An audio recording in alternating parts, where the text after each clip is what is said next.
नमस्कार, देश की बात में आपका स्वागत है और मैं हूं आपके साथ हिमांशु श्रीवास्तव। खबरों में आगे बढ़ने से पहले नजर डालते हैं हेडलाइंस पर।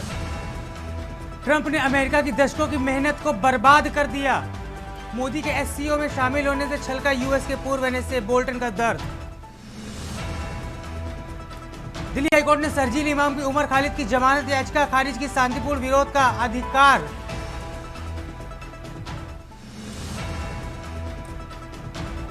पीएम मोदी ने सेमिकॉन इंडिया 2025 का किया उद्घाटन।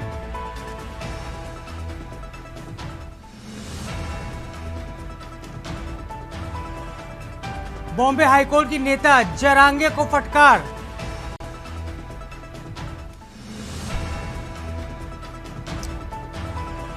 जमीन में समाने लगा चमोली का नंदानगर, लोगों की दिखी भीड़। पंजाब के 12 जिलों में बाढ़ का अलर्ट, यमुना का जल स्तर बढ़ा। आप देख रहे हैं के न्यूज, खबरों का सारथी। अब रुक करते हैं खबरों की ओर। खबर नंगल से, जहां हिमाचल में हो रही जोरदार बारिश और बादल फटने की घटनाओं के चलते भाखड़ा डैम जलस्तर 16 सतर के बिल्कुल नज़दीक पहुंच चुका है, जिसको देखते हुए बीएमबी मैनेजमेंट ने भाखड़ा डैम में चारों फीट गेट समेत 7 फीट तक खोल दिए, जिससे सतलुज दरिया पूरी तरह उफान पर। सतलुज दरिया के किनारे ग्रामीणों को अपने सामान व जानवरों सहित सुरक्षित स्थानों की ओर जाने को कह दिया गया और कई ग्रामीणों को तो रिलीफ कैंपों में पहुँचा दिया गया है।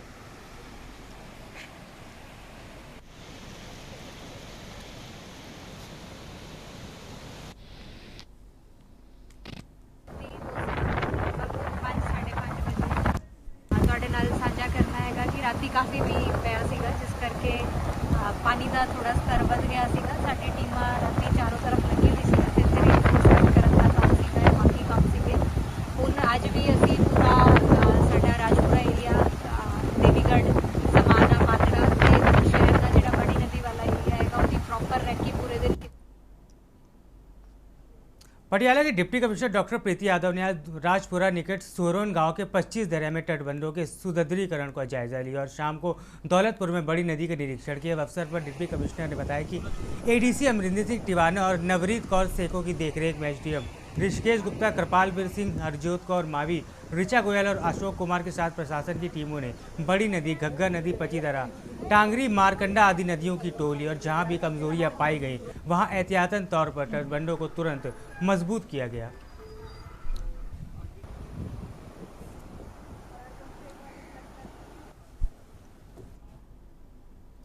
खबर भादरा से है, जहां खुद को आईएएस अधिकारी बताकर सस्ती दरों पर सरकारी भूमि अलर्ट करवाने का झांसा देकर 35 लाख की ठगी के आरोपी को पिरानी पुलिस ने सोमवार को गिरफ्तार किया। आरोपी शुभम कुमार सोनी दिल्ली से गिरफ्तार किया गया। इससे पहले 2 आरोपी अमित वर्मा उर्फ सोनू, अभय कुमार को गिरफ्तार कर जेल भेजा जा चुका है।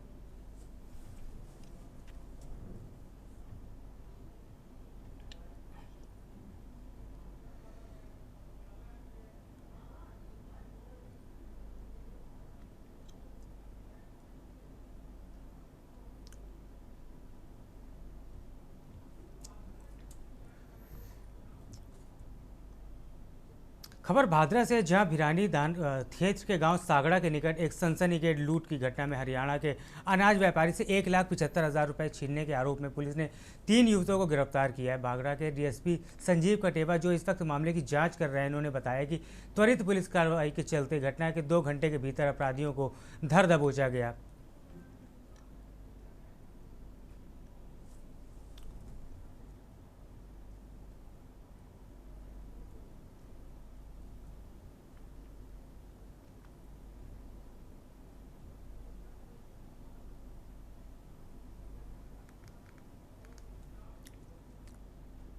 फरीदाबाद में कल से रुक रुक कर हो रही तेज बारिश के कारण जहां शहर के अंदरूनी इलाकों में जल भराव देखने को मिल रहा है और लोगों को घरों से बाहर निकलना मुश्किल हो गया है, वहीं फरीदाबाद दिल्ली मथुरा नेशनल हाईवे पर जल भराव के कारण लोगों को आने जाने में भारी समस्याओं का सामना करना पड़ रहा है। हालांकि नेशनल हाईवे अथॉरिटी व एफएमडीए द्वारा बारिश को पानी के निकालने के लिए बल्लभगढ़ के नेशनल हाईवे के एग्जिट पॉइंट पर मशीनें लगवा दी गई, लेकिन यह कोशिश फिलहाल नाकाम साबित हो रही है।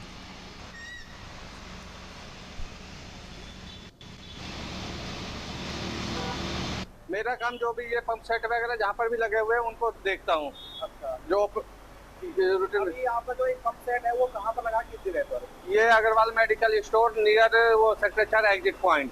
जी सर, यहाँ से पानी निकला जा रहा है, देख रहे हैं क्या काफी पानी भरा हुआ है, कब तक निकल जाएगा पानी और क्या किस तरीके से डूबी रही है यहाँ पर? सर यहाँ पर 24 घंटे बंदे रहते हैं रूटीन में काम पे, और पंप को जैसे ही बारिश होती है चलाते हैं। अग्रवाल मेडिकल एजेंसी में। कहाँ पर, लोकेशन क्या है? लोकेशन यही है, ये जहाँ पर पानी भरा है यही? हाँ, मथुरा रोड। मथुरा रोड पे। हाँ, ये पानी जो भरा हुआ है बरसात का ही है ना? बरसात सही है। बरसात का ही है। हाँ, ये हर बार ऐसी पानी भरता रहता है? ये हर बार पानी ऐसे ही भरता रहता है। क्या परेशानी होती है इससे? परेशानी, पानी भर जाता है, गाड़ी लोग बाग आने जाने में दिक्कत होती है। नारनौल में मंगलवार सुबह हुए सड़क हादसे में एक व्यक्ति की मौत हो गई, जबकि उसकी पत्नी गंभीर रूप से घायल हो गई। वही हादसे की जानकारी दो छोटियां बाल बची, जिनको मामूली चोटें आई। गंभीर रूप से घायल महिला को इलाज के लिए जयपुर के निजी अस्पताल में भर्ती कराया गया है। आपको बता दें, घायल महिला रेवाड़ी पुलिस में हेड कांस्टेबल पद पर तैनात है।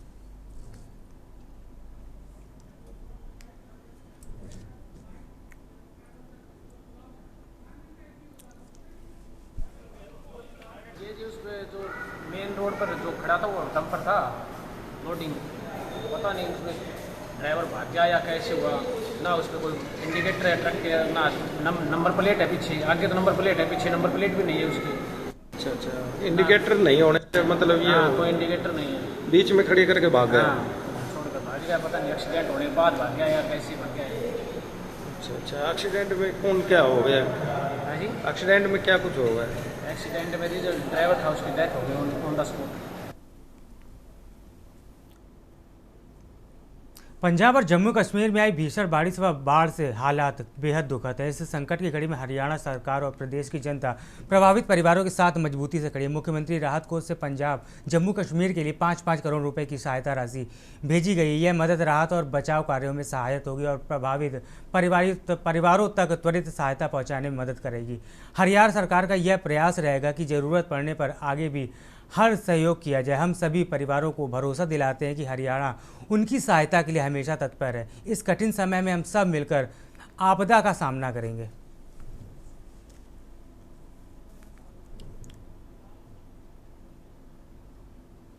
फरीदाबाद में भारी बारिश लगातार जारी है, जिसके चलते सुबह से ही तेज बारिश के चलते नेशनल हाईवे कॉलोनियों और पौष इलाके वाले सेक्टर की सड़कें पानी में डूब चुकी। आलम यह है कि हाईवे पर कई फुट पानी भरा होने के कारण कई किलोमीटर लंबा जाम लग चुका है, जिसे खुलवाने के लिए ट्रैफिक पुलिस कड़ी मशक्कत कर रही है, लेकिन कोई भी राहत फिलहाल वहां नहीं मिल पा रही। वहीं आसमान पर छाए काले बादल लगातार बरस रहे हैं और रुकने का नाम नहीं ले रहे हैं।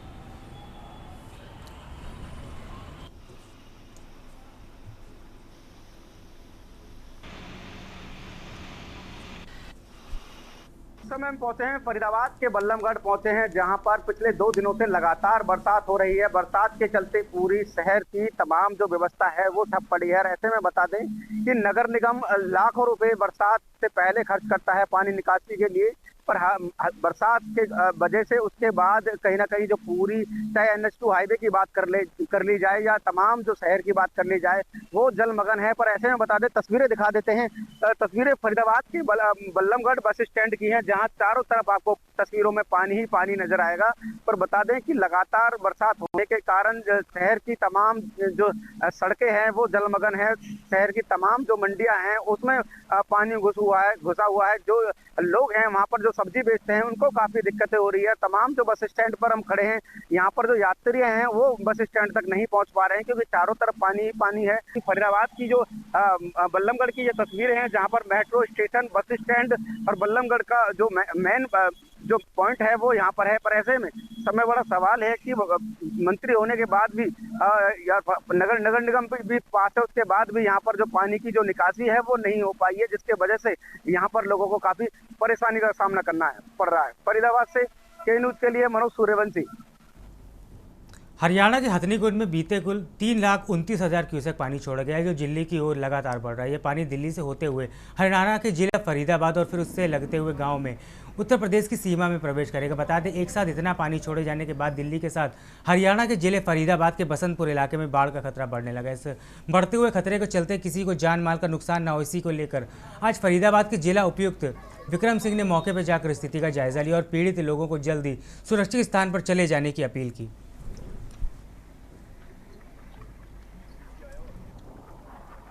जैसा कि पीछे हथनीकुंड बैराज से पानी जो छोड़ा गया था 3,29,000 क्यूसेक जो कल छोड़ा गया था, तो आशा है कि अब आने वाली रात में और कल सुबह अर्ली आवर्स में, तो मैं कहूँगी कि रात के दौरान ही पानी यहाँ पे बढ़ेगा। तो सभी लोगों से मेरा आग्रह ये है, कृपया करके जो भी, क्योंकि ये बांध के उस पार लोगों ने घर बना रखे हैं, यमुना की तरफ लोगों ने घर बना रखे हैं इलीगली, तो लोगों से आग्रह ये है जो भी उसमें रह रहे हैं कृपया करके वो घर अपने खाली कर दें और सेफ प्लेसेस पे, चाहे अपने रिश्तेदारों के चले जाएं, चाहे एडमिनिस्ट्रेशन ने जो सेफ हाउसेस दे रखे हैं चाहे वहाँ पे चले जाएं। हरियाणा के फरीदाबाद में एंटी करप्शन ब्यूरो एसीबी की टीम ने 25,000 रुपए की रिश्वत लेते हुए एक एसआई और 2 हवलदारों को रंगे हाथों गिरफ्तार किया है। गिरफ्तार किए गए आरोपियों में से एसआई संजय इंचार्ज जबकि सिपाही खालिद और फारूक शामिल है। एसीबी से मिली जानकारी के मुताबिक शिकायतकर्ता अपने घर के नीचे कबाड़े का व्यापार करता। उसने घर के नीचे ही दुकान खोली हुई है। शिकायत में उसने बताया है कि सितंबर को क्राइम ब्रांच ने सेक्टर 65 के कुछ लोग कपड़ों की दुकान पहुंचे और उसके पिताजी से कहने लगे कि तुम्हारी दुकान में चोरी का माल खरीदा जाता है। उन्होंने एक चोर को पकड़ रखा है, जिसके बाद उसके पिताजी अपने हाथ से पूछताछ के लिए ले गए, जिसके बाद उसने जानकारी के साथ क्राइम ब्रांच 65 पहुंचा, जहां पर इंचार्ज संजय और सिपाही खालिद फारूक ने उसके पिताजी के ऊपर चोरी का केस ना बनाने की बात कहकर 1 लाख रुपए की रिश्वत की जानकारी दी। फिलहाल पुलिस पूरे मामले की जांच कर रही है।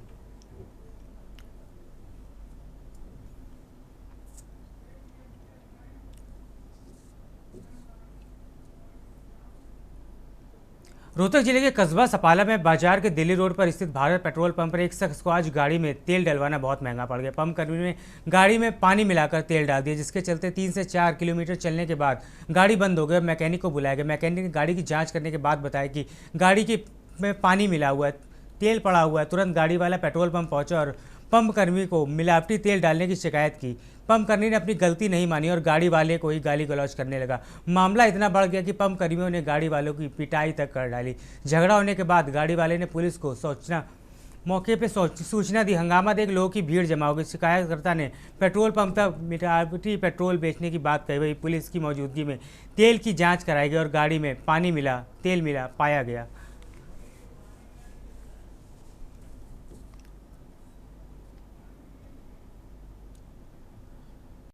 ₹2510 डीजल गलाया था। अच्छा। गला गाड़ी चौकती बिना गई, इतने पानी दिखा दिया। कौन से पेट्रोल पंप पे? इस सब है शादीराम पे। अच्छा, शादीराम भारत पेट्रोल पंप पे। हाँ, पड़ कूद के गाड़ी चड्डी बना, ये भाई दूर ले गए ना, खोल के देखा मिस्त्री ने बता भाई मैं तो पानी भरा है। अच्छा। वापिस आए, वो कटा के लाए, दूसरी टिप्पी में एक मोर भराया, इसमें देखा रही मैं वही काम है पानी में। तो फिर मारपीट करी तो कई दबला हमारा कोई ठेका नहीं है। किसने करी है मारपीट? तेल डालने वाले ने। अच्छा। बोला हमारा कोई ठेका नहीं। ठेका क्यों नहीं भाई, पीछे ध्यान।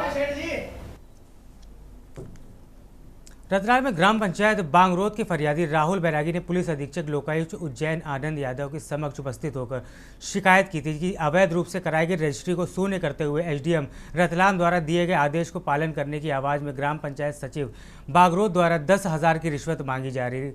शिकायत का सत्यापन लोकायुक्त निरीक्षक दीपक सेजवार के माध्यम से कराया गया, जिसमें सत्यापन में शिकायत सत्य पाई गई, जिस पर पंचायत सचिव महेश जाट आवेदक राहुल बैरागी से 10,000 की रिश्वत लेते हुए साक्षी पेट्रोल पंप के पास चाय की दुकान पर राजभोग रतलाम पर ट्रैप किए गए हैं। लोकायुक्त की कार्रवाई इस पर फिलहाल जारी है।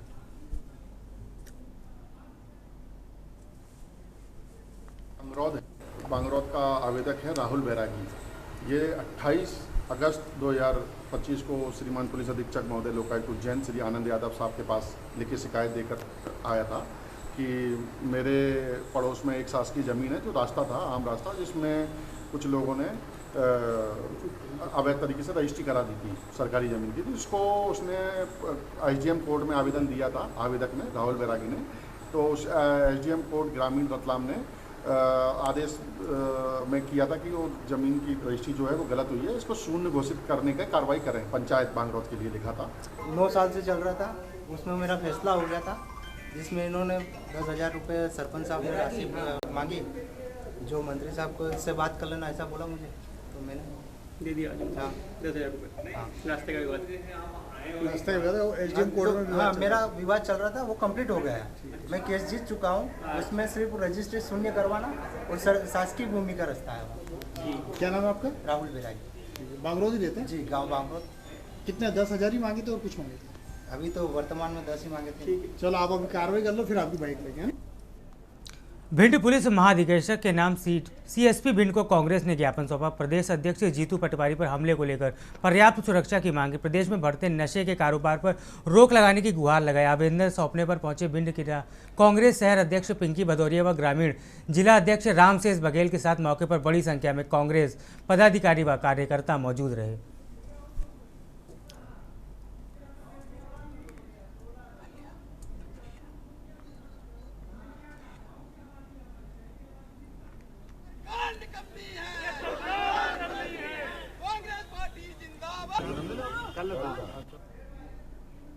जावरा तहसील के गांव पिपल जोधा में कुमावत धर्मशाला के रास्ते पर हुए अतिक्रमण को लेकर विवाद चल रहा था। अतिक्रमण हटाने पहुंची राजस्व टीम के बीच में ही कार्रवाई रोकनी पड़ी। अतिक्रमणकर्ता ने न्यायालय का स्टे ऑर्डर प्रस्तुत किया। बता दें, पिपलिया जोधा निवासी गोपाल पिता संस्कर लाल सुधार ने धर्मशाला मार्ग पर पक्का निर्माण शुरू कर दिया था। इस पर ग्रामीणों और कुमावत समाज के प्रतिनिधियों ने 21 अगस्त को सरपंच प्रतिनिधि के कालू राम पटेल के नेतृत्व में नायब तहसीलदार वैभव जैन को ज्ञापन सौंपा था।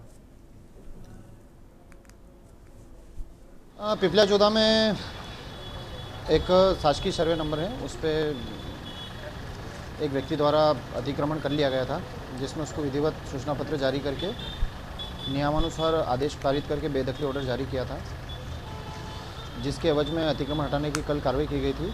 कार्रवाई के दौरान बीच में ही माननीय उच्च न्यायालय से स्थगन आदेश प्राप्त हो चुका था। उसके पश्चात वहाँ पे कार्रवाई रोक दी गई थी। कार्रवाई रोकने के पश्चात ग्रामवासियों द्वारा वहाँ पर विरोध प्रदर्शन किया गया था, जिसके संबंध में आज उनके द्वारा यहाँ अनुविभागीय अधिकारी महोदय के यहाँ पे भी ज्ञापन दिया गया। सीहोर में भारतीय जनता पार्टी महिला मोर्चा द्वारा सोमवार को कांग्रेस कार्यालय के सामने राहुल गांधी का पुतला दहन किया गया। जैसे ही भाजपा कार्यकर्ताओं ने प्रदर्शन शुरू किया, वहां मौजूद कांग्रेस कार्यकर्ताओं ने विरोध जताना शुरू कर दिया। देखते ही देखते दोनों दलों के कार्यकर्ताओं में जोरदार नारेबाजी धक्का मुक्की होने लगी। भाजपा कार्यकर्ताओं ने राहुल गांधी मुर्दाबाद और जीतू पटवारी मुर्दाबाद के नारे लगाए। वहीं कांग्रेस जनों ने भाजपा पर जमकर हमला बोला। स्थिति बिगड़ते ही मौके पर पुलिस बल पहुंचा और दोनों पक्षों को अलग अलग शांत कराया। अचानक हुई इस झड़प से कुछ देर के लिए क्षेत्र में अफरा तफरी का माहौल बच गया। हालांकि पुलिस ने तत्परता दिखाते हुए किसी बड़ी घटना को टाल दिया। मानित सीहोर जिले की जनता जनार्दन, आज आपने भारतीय जनता पार्टी के गुंडागर्दी के चरित्र को बस स्टैंड पर चरितार्थ होते हुए देखा। एक तरफ ये लोग महिला मोर्चे को लेकर गए थे और दूसरी तरफ इनके नेता माँ बहन की गंदी गंदी गालियां दे रहे थे। इनका यही चरित्र है। अब ये आपके सामने आना चाहिए। मैं इस जो हमला करने का प्रयास हमारे कार्यकर्ताओं पर और हमारे कार्यालय पर किया है, आग लगाने की धमकी का जो इन लोगों ने दी है, गाली गलौज की है और लठ और डंडे लेकर इनका एक कार्यकर्ता हमारे कार्यालय में घुसने का प्रयास कर रहा था।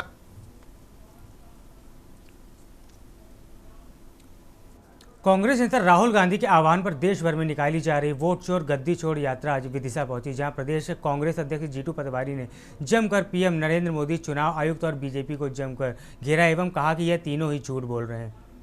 विदिशा पहुंचे पटवारी के हजारों कांग्रेस कार्यकर्ताओं ने भव्य इसका स्वागत किया गया। वह शहर में हर तरफ बस एक ही नारा सुनाई दे रहा था।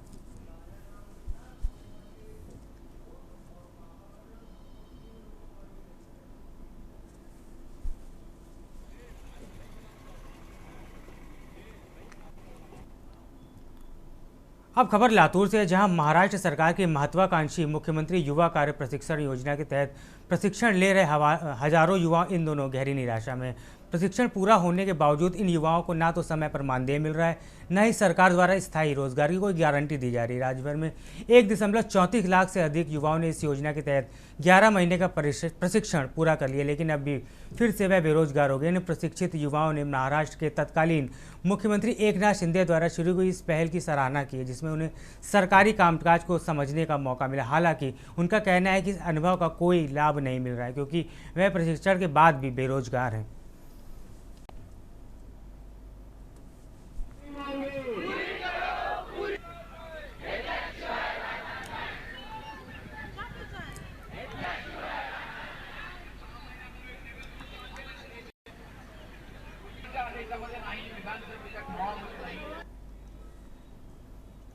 साहिबगंज जिले के बरहेट थाना क्षेत्र के लारा घुटू गांव में एक बार फिर दिल दहलाने वाली वारदात सामने आई है। अगर आपको बता दें, खैरवा नदी में करमडाल विसर्जन के दौरान लारा घुटू गांव के निवासी हिरदा तुरी 8 वर्षीय पुत्र ऋतक तुरी के डूबने से मौत हो गई। वही घटना को लेकर बताया जा रहा है कि लारा घुटू गांव के सेवानिवृत्त चौकीदार दुर्गा तुरी का पोता और हिरदा तुरी का 8 वर्षीय पुत्र ऋतिक पुरी विसर्जन के लिए अपनी बहनों के साथ खैरवा नदी गया था, लेकिन नदी में नहाने के दौरान ऋतिक गहरे पानी में चला गया और तेज बहाव में बहकर डूब गया। परिजनों ने तत्काल उसे सामुदायिक स्वास्थ्य केंद्र बरहेट पहुंचे, जहां चिकित्सकों ने उसे मृत घोषित कर दिया।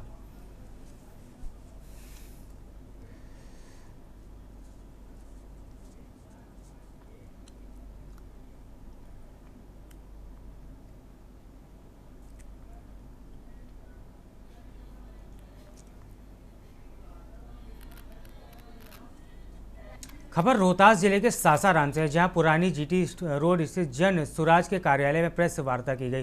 रोहतास जिले में प्रदेश प्रवक्ता विनोद तिवारी ने पत्रकारों को बताया कि दिनांक 3 सितंबर 2025 को जन सुराज के सूत्रधार प्रशांत किशोर जी का काराकाट विधानसभा क्षेत्र के गोराड़ी में जनसभा का आयोजन होगा। उन्होंने कहा पूरे शाहबाद क्षेत्र से कार्यकर्ताओं सहित जनता पहुंचेगी। उन्होंने बताया कि जनसभा में प्रशांत जी को सुनने के लिए लोगों का हुजूम देखने को मिलेगा। आज किया जा रहा है, इसका क्या उद्देश्य रहा है? आज प्रेस वार्ता बुलाने का मुख्य कारण है कि जनसुराज के सूत्रधार आदरणीय प्रशांत किशोर जी का एक बार फिर रोहतास दौरा हो रहा है। वो कल 3 सितंबर को काराकाट प्रखंड के गोड़ारी हाई स्कूल के मैदान में शाम 4 बजे से सभा को संबोधित करेंगे। यह सभा इसलिए भी महत्वपूर्ण है कि उस सभा में पूरे शाहबाद के लोग अपनी इच्छा से पहुंच रहे हैं। सुपौल जिले के राधोपुर प्रखंड क्षेत्र अंतर्गत नगर पंचायत सिमराही में सोमवार को गणेश महोत्सव के समापन को लेकर 2 अलग अलग जगहों में गणेश प्रतिमाओं का भव्य विसर्जन, झांकी और भक्तिमय माहौल बना रहा। दोनों ही स्थानों में भव्य शोभा यात्राएं निकाली गई, जो नगर भ्रमण करते हुए देर शाम वैदिक मंत्रोच्चार के साथ प्रतिमाओं का विसर्जन संपन्न हुआ। विसर्जन यात्रा के दौरान प्रस्तुत की गई सांस्कृतिक और धार्मिक झांकियों ने श्रद्धालुओं को मंत्रमुग्ध कर दिया।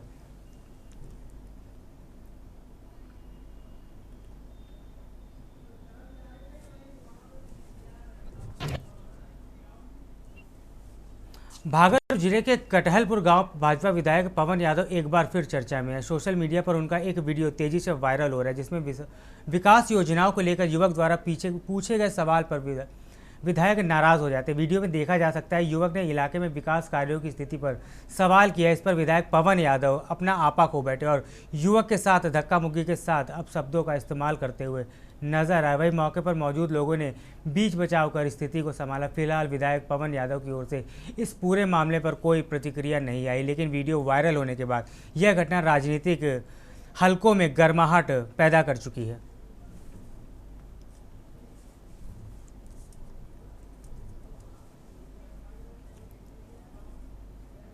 अब जानकारी आपको कानपुर से बता रहे हैं, जहां आकाशीय बिजली गिरने से पिता पुत्र की मौत हो गई है।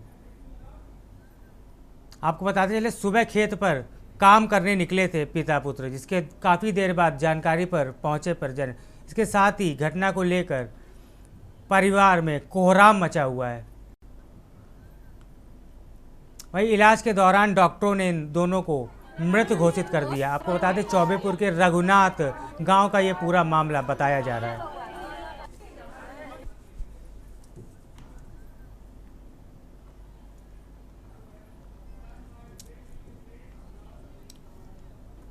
वक्त तो चला है छोटे से ब्रेक का, जल्द लौटेंगे। आप देख रहे हैं। ब्रेक के बाद आपका स्वागत है। अब रुक करते हैं खबरों का। कानपुर बीजेपी कार्यालय में जुटे एनडीए घटक दलों के नेताओं ने 2027 की विधानसभा चुनाव की तैयारियों पर गहन चर्चा की। बैठक में चुनावी मुद्दों और सीट बंटवारे और जन समर्थन को बढ़ाने की रणनीति पर विचार किया गया।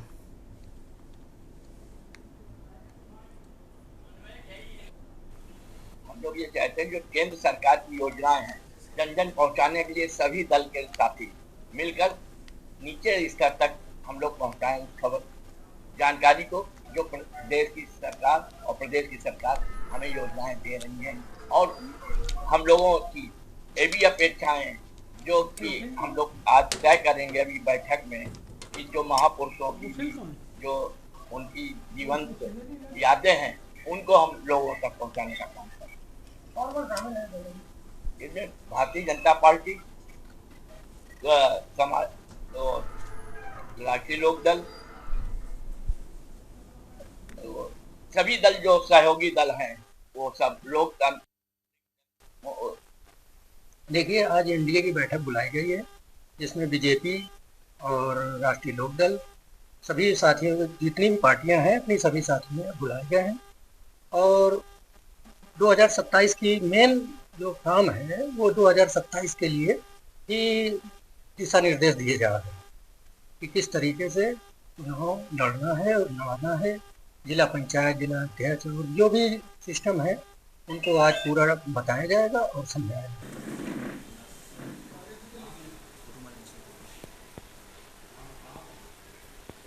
तो यही मेरा निवेदन था, आज हम लोगों को बैठने का उद्देश्य यही है।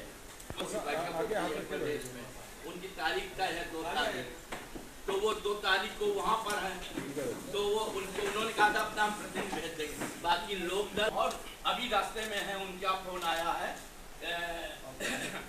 लोक जनशक्ति पार्टी के चिराग पासवान जी की पार्टी के अध्यक्ष का, वो बाहर है मगर उनके 4-6 लोग आ रहे हैं।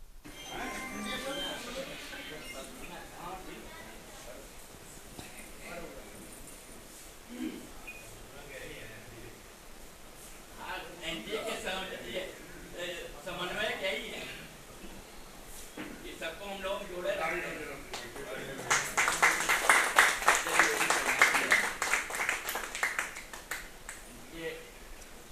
ये भी बना दीजिए पश्मीना भाई।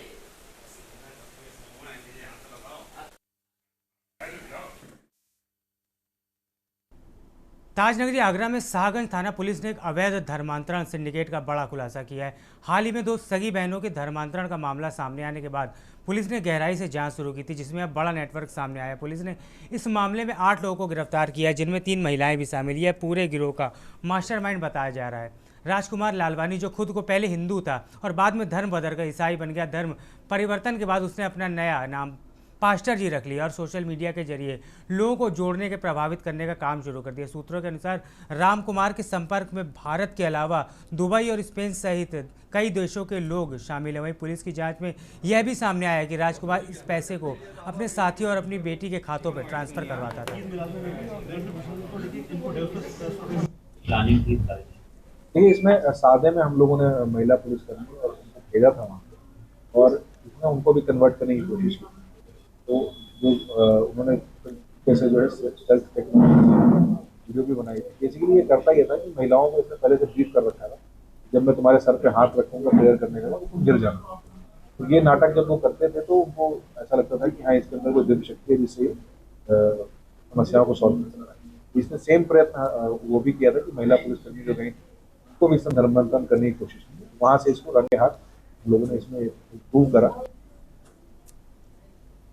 लखनऊ के ग्रामीण क्षेत्रों में नल से जलापूर्ति बेहतर ढंग से सुनिश्चित कराने के लिए और योजनाओं के कुशल क्रियान्वयन के लिए विभागीय अधिकारी उन्हीं क्षेत्रों में रात्रि प्रवास करेंगे जहां उनकी तैनाती है, जिसमें किसी भी तरह की समस्या होने का तुरंत समाधान किया जा सके और परियोजनाओं की मॉनिटरिंग हो सके। इसके निर्देश जल शक्ति मंत्री स्वतंत्र देव सिंह ने मंगलवार को जल जीवन मिशन कार्यों की समीक्षा बैठक में दिए। जल निगम ग्रामीण मुख्यालय में आयोजित बैठक में जल शक्ति मंत्री ने प्रबंध निदेशक जल निगम ग्रामीण को निर्देश दिए हैं कि वे औचक निरीक्षण कर जांचें कि अधिकारी तैनाती वाले स्थलों पर रात्रि प्रवास कर रहे हैं या नहीं। अगर कोई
एसटीएफ की नोएडा यूनिट और पीलीभीत की कोतवाली पुलिस के संयुक्त अभियान में 50,000 का इनामी धर दबोचा गया। शशांक बबाज नाम का अपराधी जो जिला बदायूं में रहता है, अपने भेष बदलकर लुधियाना पंजाब में रह रहा था। इसके ऊपर बदायूं में हत्या के मुकदमे के साथ गैंगस्टर एक्ट में भी मुकदमा लिखा गया था। हत्या के मुकदमे में वह पीलीभीत जेल में बंद था, जहां कोरोना होने के कारण जिला महिला चिकित्सालय पीलीभीत में बने कोरोना वार्ड में उसे भर्ती कराया गया था।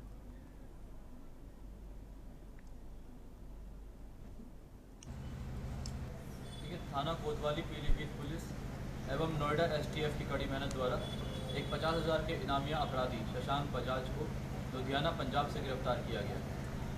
इस अपराधी के विरुद्ध 6 गंभीर मुकदमे पंजीकृत थे, जिसमें गैंगस्टर का मुकदमा भी पंजीकृत था। आपको बता देना चाहता हूं कि यह अपराधी 2020 में पुलिस की गिरफ्त से भाग गया था, जब ये कोरोना से ग्रसित हुआ था एवं अस्पताल से सितंबर 2020 में भाग गया था। तब उसके बाद 2021 में इसके ऊपर 50,000 का इनाम घोषित किया गया था और आज पीलीभीत पुलिस एवं एसटीएफ नोएडा द्वारा एक कड़ी मेहनत। चंदौली सपा सांसद ने प्रधानमंत्री पर चीन की यात्रा को लेकर बड़ा हमला किया है। कहा कि प्रधानमंत्री का व्यापारियों को लाभ देने के लिए देश जनता की मर्यादा को गिरवी रखना चाह रहे हैं। ऑपरेशन सिंदूर के दौरान पाकिस्तान के साथ दुश्मन की तरह लड़ने वाले चीन को अब मित्र बना रहे हैं। वही गलवान में भारत के सैनिकों की चीन सैनिकों द्वारा हत्या की गई थी। प्रधानमंत्री व्यापारिक दृष्टिकोण से उद्योगपतियों के लाभ के लिए चीन से मित्रता कर रहे हैं।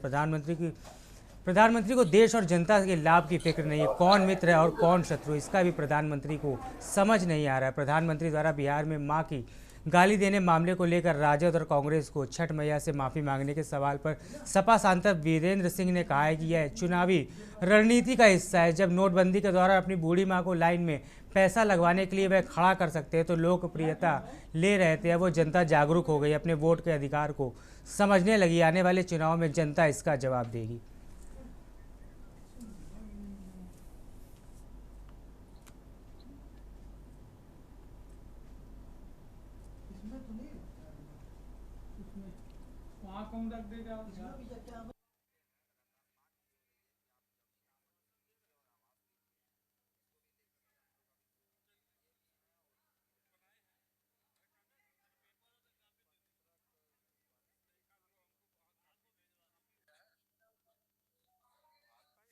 अब ये पॉलिटिकल बात है, चूंकि रक्षा कमेटी में हूँ तो उन चीजों का तो नहीं खुलासा कर सकता, लेकिन आपकी बात का जरूर जवाब दूंगा कि वही जिनपिंग है जिनको साबरमती में झूला झूला करके प्रधानमंत्री जी ने जो है अपने सच्चे दोस्त की बात कही थी, वो भूल गए कि ये वही चाइना है।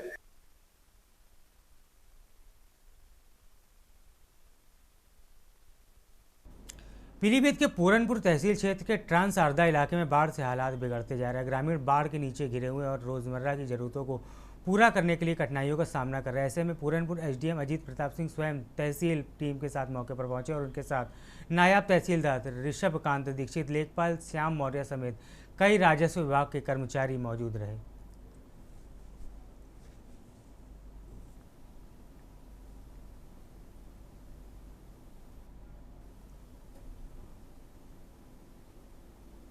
गाजियाबाद में लगातार हो रही बारिश एवं नदियों के लगातार बढ़ते जल स्तर के चलते लोगों को दोहरी मुसीबत का सामना करना पड़ रहा है। आपको बता दें कि यमुना नदी का जल स्तर खतरे के निशान से लगभग 2 मीटर ऊपर बह रहा है। ऐसे में हथनी कुंड में 3,29,600 क्यूसेक पानी छोड़े जाने से बाढ़ का खतरा और बढ़ गया, जिसे लेकर गाजियाबाद जिला प्रशासन ने आम जनता को जागरूक करने के लिए निर्देश जारी किए हैं कि डूबे क्षेत्र में रहने वाले लोग अपने घरों में छोड़कर सुरक्षित स्थानों पर चले जाएं, जिसके लिए जिला प्रशासन ने ऐसे ही लोगों के लिए खाने पीने एवं रहने और की व्यवस्था की है। वही जिला प्रशासन ने यमुना नदी के तट पर एनडीआरएफ की टीमों को भी तैनात कर दिया है।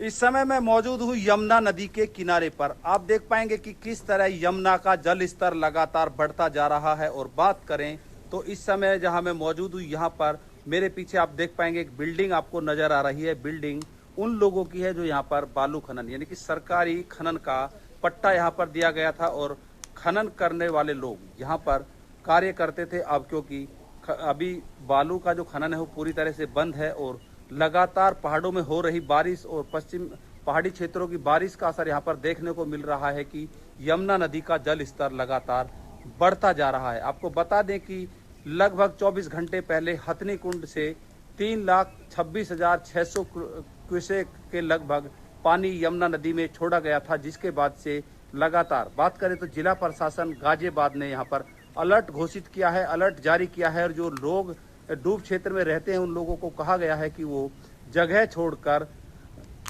सुरक्षित स्थानों पर चले जाएं। एहतियात के तौर पर एनडीआरएफ की टीम यहाँ पर भेजी गई है और क्योंकि यदि कोई ऐसी व्यवस्था होती है तो एनडीआरएफ की टीम तत्काल यहाँ पर लोगों को रेस्क्यू ऑपरेशन भी करेगी। आपको बता दें कि सन 2023 में बागपत के जिले से यहाँ पर बंदा टूटा था, जिसके चलते लोनी में जल भराव की स्थिति हुई थी और जिला प्रशासन इस समय ऐसी किसी भी स्थिति से निपटने को तैयार है। जयवीर मावी, के न्यूज़, गाजियाबाद। नोएडा में यमुना डूब क्षेत्र में स्थित फार्म हाउस व तोड़फोड़ पर उसकी इलाहाबाद से हाई कोर्ट ने अगले आदेश तक रोक लगा दी। नोएडा प्राधिकरण और फार्म हाउस मालिकों को यथास्थिति बनाए रखने के आदेश दिए। नोएडा प्राधिकरण अगले आदेश तक फार्म हाउस में तोड़फोड़ नहीं करेगा। वहीं इलाहाबाद हाईकोर्ट में अगली सुनवाई 24 सितंबर को सुनिश्चित की गई है। ये आदेश 30 फार्म हाउस मालिकों की तरफ से डाली गई याचिकाओं पर कोर्ट की तरफ से दिया गया है।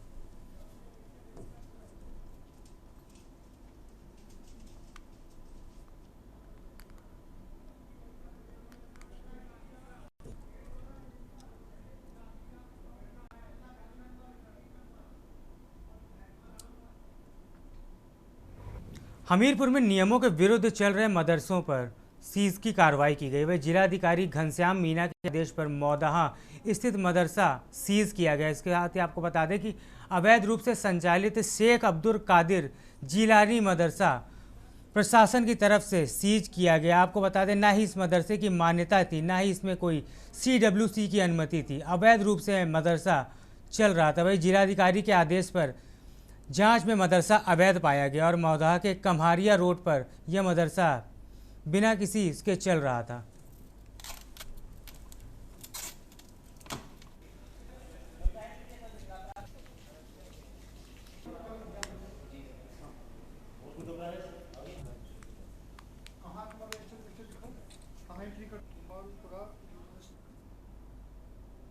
अब बात करते हैं बुलंदशहर की, जहां तेज रफ्तार का कहर एक बार फिर देखने को मिला। जहां तेज रफ्तार रोड बस ने बाइक सवार को रौंद दिया। आपको बता दें, बाइक सवार युवक की टक्कर में मौके पर ही मौत हो गई। वही सड़क हादसे में गुस्साए ग्रामीणों ने अहमदगढ़ में मेरठ बदायूं स्टेट हाईवे पर सब रखकर जाम लगाने की कोशिश की।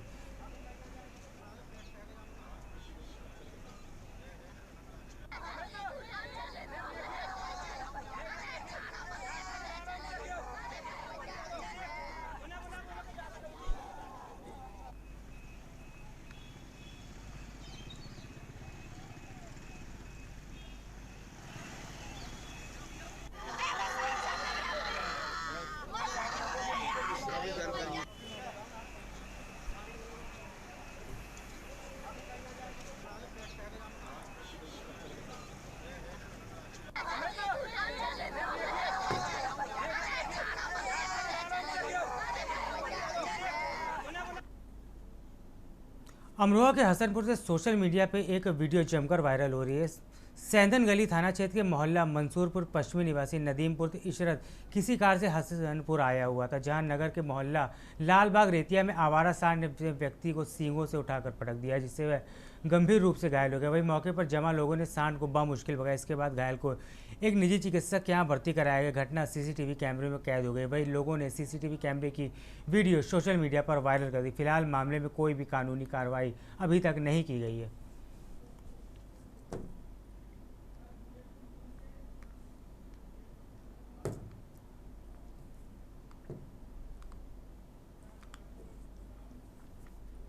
कानपुर में 34 सूत्रीय मांगों को लेकर नॉर्थ सेंट्रल रेलवे एम्प्लॉयज संघ इलेक्ट्रिक लोको सेट पर लगातार धरना दे रहे हैं। निजीकरण, आउटसोर्सिंग और कर्मचारी से काम कराने, रेलवे के लगातार ठेकेदारी के माध्यम से कार्य कराने और लोको शेड में पेंटिंग कार्य न होना, कर्मचारियों का शोषण करना समेत 24 उनकी सूत्रीय मांगे हैं, जो कि सीनियर DERS फर्जी चार्जशीट दी जा रही है, जिसे लेकर कर्मचारियों में रोष है। वहीं 12 से 17 अगस्त, 19 से 24 और उसके बाद लगातार ड्यूटी समय पर धरना दिया जा रहा है। नॉर्थ सेंट्रल रेलवे एम्प्लॉयज संघ के उपाध्यक्ष के नेतृत्व में लगातार धरना प्रदर्शन किया जा रहा है।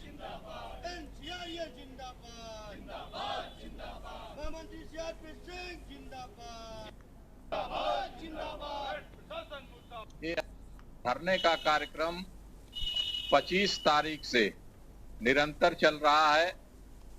धरना करने से पहले एनसीआरएस शाखा के द्वारा 12 तारीख को नोटिस दी गई थी सीनियर डी महोदय को। 34 सूत्रीय मांग पत्र था शाखा का और ये उम्मीद थी कि वरिष्ठ मंडल विद्युत अभियंता महोदय शाखा को वार्ता करने के लिए बुलाएंगे, समस्याओं का निस्तारण करेंगे। लेकिन नोटिस के बावजूद भी जब प्रशासन के द्वारा कोई संतोषजनक कार्रवाई नहीं की गई तो विवश होकर के एनसीआरएस शाखा और कानपुर परिक्षेत्र की सभी शाखाओं ने मिलकर 19 तारीख से भोजनावकाश 12 से 1 बजे के बीच में मीटिंग और प्रदर्शन का कार्यक्रम रखा। पीलीभीत टाइगर रिजर्व की बाहरी रेंज में जंगल में एक युवक का शव पेड़ से लटका पाया गया। मृतक की पहचान टांडा छत्रपति क्षेत्र में रहने वाले 19 वर्षीय अमित पाल के रूप में हुई, जो एक ट्रैक्टर एजेंसी में मैकेनिक के रूप में कार्यरत था। अमित 28 अगस्त को अचानक घर से लापता हो गया था, जिसके बाद परिजनों ने टांडा कोतवाली में शिकायत दर्ज कराई थी। 5 दिन तक परिवार और स्थानीय लोग उसकी खोज में जुटे रहे। मंगलवार को स्थानीय लोगों ने कंपार्टमेंट नंबर 73A के जंगल में उसका शव देखा और तुरंत पुलिस को इसकी सूचना दी। सूचना पर टांडा कोतवाली प्रभारी एवं सीओ प्रतीक दहिया पुलिस बल के साथ मौके पर पहुंचे। वहीं फॉरेंसिक टीम ने भी साक्ष्य एकत्रित किए। पुलिस ने शव को पोस्टमार्टम के लिए भेज दिया है और मामले की जांच चल रही है।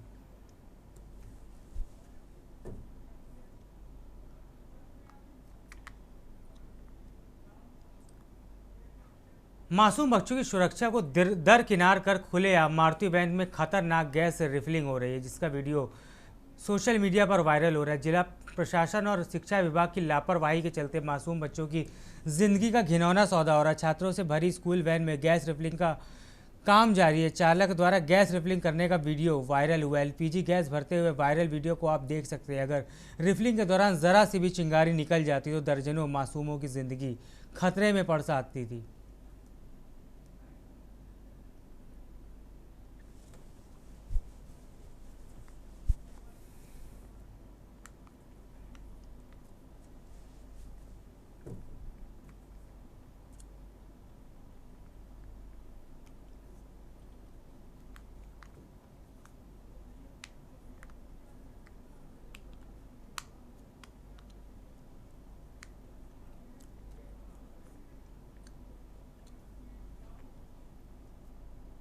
हमीरपुर के जरिया थाना क्षेत्र में देर रात एक अज्ञात बाइक सवार युवक की दर्दनाक मौत हो गई। युवक का शव लहूलुहान अवस्था में बाइक सहित सड़क पर पड़ा मिला, जिससे इलाके में सनसनी फैल गई। सूचना पर मौके पर पहुंची पुलिस ने शव को कब्जे में लेकर पोस्टमार्टम के लिए भेज दिया। वहीं प्रारंभिक जांच में पुलिस ने आशंका जताई कि युवक की बाइक पेड़ से टकरा गई होगी इसके ऊपर, जिससे उसकी मौत हो गई। फिलहाल युवक की शिनाख्त अभी तक नहीं हो सकी और पुलिस उसकी पहचान में जुटी हुई है।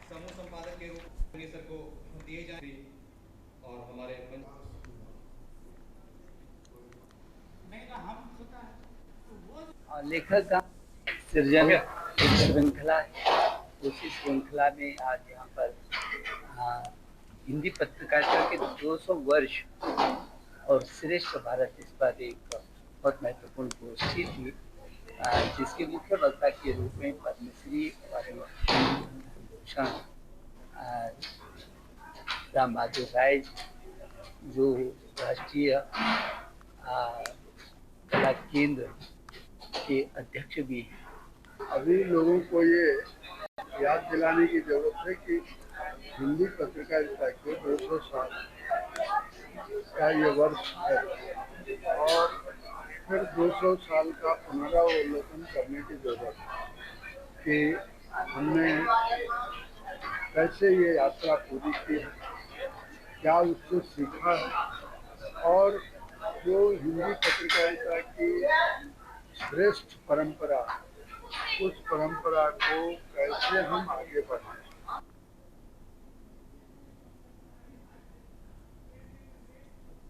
वक्त तो चला है छोटे से ब्रेक का, जल्द लौटेंगे।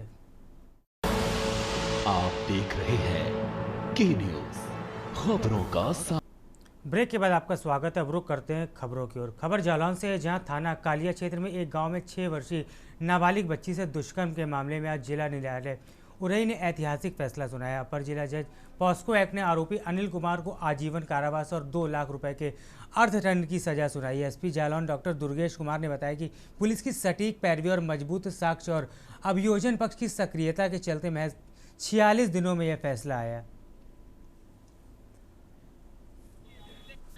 पूर्ण घटनाओं में अधिक से अधिक सजा कराने के निर्देश जनपद को प्राप्त हुए थे। इस क्रम में एक अभियुक्त अनिल अहिरवार को मात्र 46 दिवस में आजीवन कारावास एवं 2 लाख रुपए के अर्थदंड से दंडित कराया गया।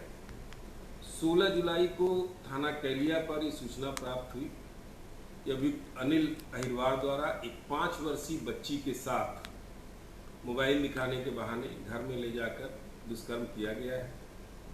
इस सूचना पर तत्काल पुलिस ने अभियोग पंजीकृत किया।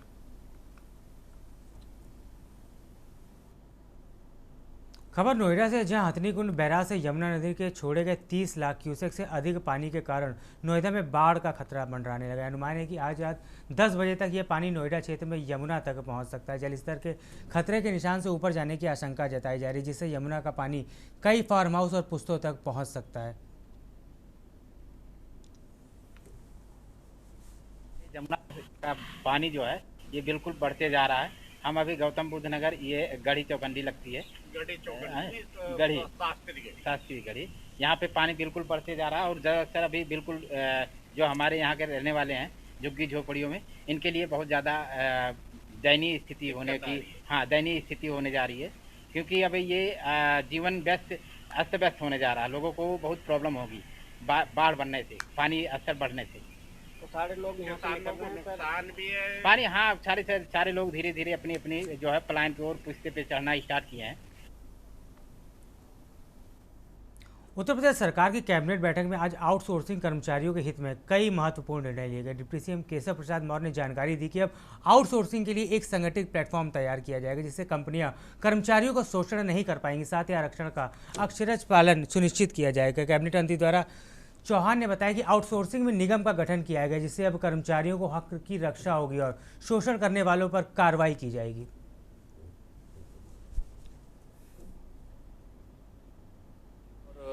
विकसित उत्तर प्रदेश को लेकर के भी चर्चा हुई है कि जैसे विकसित भारत 2047, विकसित उत्तर प्रदेश 2047। उत्तर प्रदेश में विशेष तौर से अभी तक आउटसोर्सिंग सेक्टर में बहुत शोषण होता था। एक तरह से आज कैबिनेट में जो महत्वपूर्ण निर्णय हुआ है, आउटसोर्सिंग कर्मी जो हमारे लगभग 4 लाख के आसपास हैं, वह शोषण से मुक्ति का एक बहुत मजबूत प्लेटफार्म तैयार किया गया है। और कॉरपोरेशन के माध्यम से जो भी आउटसोर्सिंग सेवा प्रदाता कंपनियां होंगी वह शोषण नहीं कर सकेंगी। उनको संपूर्ण जो सुविधाएं मिलनी चाहिए वो सुविधाएं मिलेंगी। आरक्षण नियमों का अक्षरशः पालन होगा, उसका कोई उल्लंघन नहीं कर सकता। आउटसोर्स है जिसको लेकर के तमाम सारे कर्मचारियों को जो आउटसोर्स पर रखे जाते थे, सर्विस प्रोवाइडर जो हमेशा परेशान करते थे, माननीय मुख्यमंत्री के अध्यक्षता में आज ये कॉरपोरेशन निगम का गठन हुआ है। अब मुझे लगता है कि उनको न्याय मिलेगा और ऐसे ब्लैक जो मिसलीड करते थे या ऐसे लोगों का हक मारते थे, उनको ब्लैक लिस्ट किया जाएगा। जी देखिए, आगे समय आने वाला है।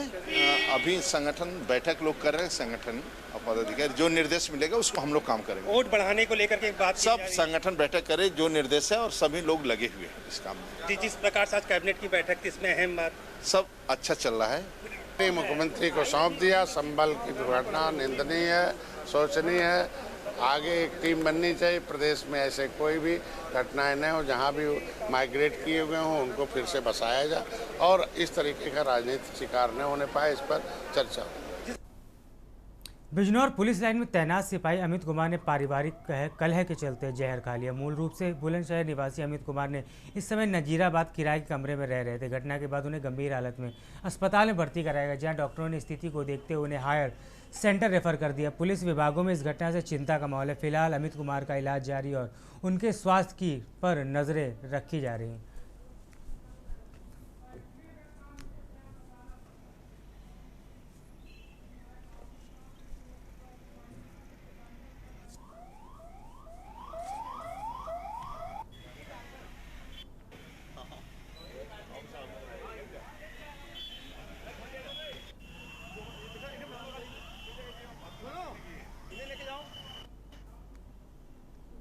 लखनऊ के निजी विश्वविद्यालय में एबीवीपी कार्यकर्ताओं और छात्रों पर हुए लाठीचार्ज का मामला अब सोनभद्र में भी गूंज उठा। घटना से आक्रोशित एबीवीपी कार्यकर्ताओं ने रॉबर्टगंज में जोरदार प्रदर्शन किया और पुलिस का पुतला दहन कर अपना विरोध जताया।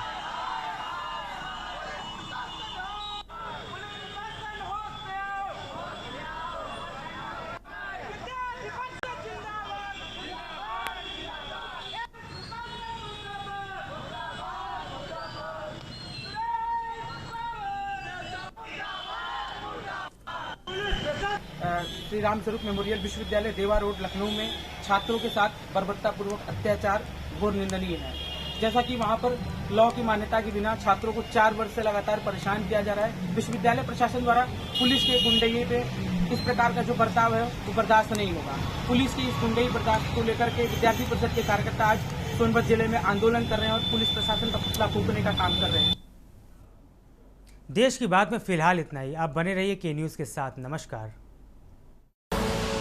आप देख रहे हैं के न्यूज़, खबरों का सारथी।